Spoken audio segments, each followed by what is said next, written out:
वो सिर्फ राजा बनने के लिए पैदा नहीं हुआ था, बल्कि महानता को एक नया अर्थ देने के लिए पैदा हुआ था। एक योद्धा जिसने कभी कोई जंग नहीं हारी, एक दृष्टा जिसने पूरी दुनिया को एकजुट करने का सपना देखा। मैसेडोनिया की पहाड़ियों से लेकर मिस्र के सुनहरे रेगिस्तान तक और भारत की गर्जती नदियों तक उसका नाम महाद्वीपों पर गूंज उठा। यह कहानी है सिकंदर की, उस इंसान की जिसने असंभव को संभव बनाया और अमरता की ओर कदम बढ़ाया। सिकंदर सिर्फ एक राजा नहीं था, वो एक क्रांति था। इतनी ताकतवर शक्ति कि उसके सामने साम्राज्य कांप उठते थे। उसने सिर्फ युद्ध नहीं लड़े, उसने इतिहास को नया रूप दिया और अपनी विरासत को पूरी दुनिया में फैला दिया। सिकंदर का जन्म 356 BCE में मैसेडोनिया में हुआ था।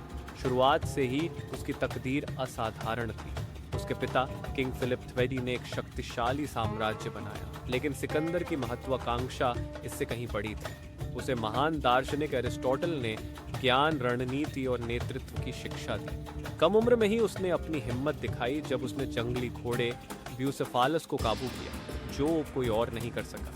सिर्फ 20 साल की उम्र में सिकंदर अपने पिता की हत्या के बाद राजा बना। उसने एक शक्तिशाली साम्राज्य विरासत में पाया, लेकिन उसका सपना और भी बड़ा था। वो एक ऐसी दुनिया का सपना देखता था जो एक ही शासक के अधीन हो, एक ऐसा सपना जिसे किसी ने सोचा भी नहीं था। सिकंदर की यात्रा की शुरुआत शक्तिशाली पर्शियन एम्पायर से हुई। बैटल ऑफ ग्रानिकस में उसने एक बड़ी पर्शियन सेना को हराया। इसके बाद आया बैटल ऑफ इस्सुस, जहां उसने किंग डारियस थ्रेडी को मात दी। जंग दर जंग उसकी कहानी एक दंत कथा बन गई। टायर, वो द्वीप शहर जिसे अजेय माना जाता था, लेकिन सिकंदर को कोई नहीं रोक सकता था। उसने समुद्र के बीच में एक रास्ता बनाया और 7 महीने की घेराबंदी के बाद शहर की रक्षा को तोड़ दिया। टायर का पतन हुआ और सिकंदर की दृढ़ता और बुद्धिमत्ता ने उसे अद्वितीय साबित कर दिया। इजिप्ट में सिकंदर को एक देवता के रूप में पूजा गया। उसने अलेक्जेंड्रिया नामक महान शहर की स्थापना की, जो आने वाले समय में ज्ञान का केंद्र बना। लेकिन इजिप्ट सिर्फ उसकी महान यात्रा की शुरुआत थी।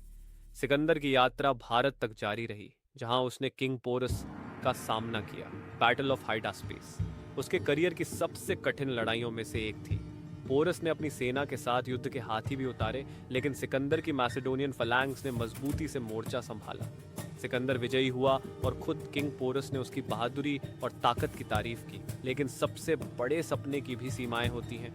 बीएस रिवर के किनारे सिकंदर की सेना ने आगे बढ़ने से मना कर दिया।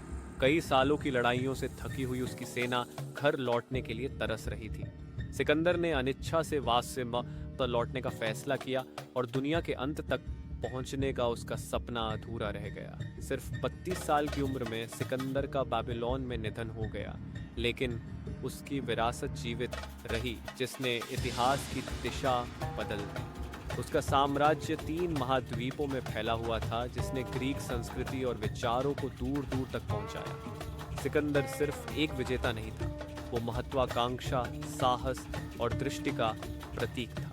सिकंदर, वो नाम जो इतिहास में गूंजता है, दुनिया के सबसे महान विजेता के रूप में। ये है द करियर लेंस, जहां हम आपको ऐसे महान व्यक्तित्वों की प्रेरणादायक कहानियों से रूबरू कराते हैं। अगर ये कहानी आपको प्रेरित करती है, तो सोचिए इतिहास में और कितने अनसुने हीरे छिपे हैं। हम आपके लिए ऐसे ही अनोखे और प्रेरणादायक कंटेंट लाते रहेंगे। चैनल को सब्सक्राइब करें और बेल आइकॉन दबाएं ताकि आप हमारी अगली कहानी मिस न करें।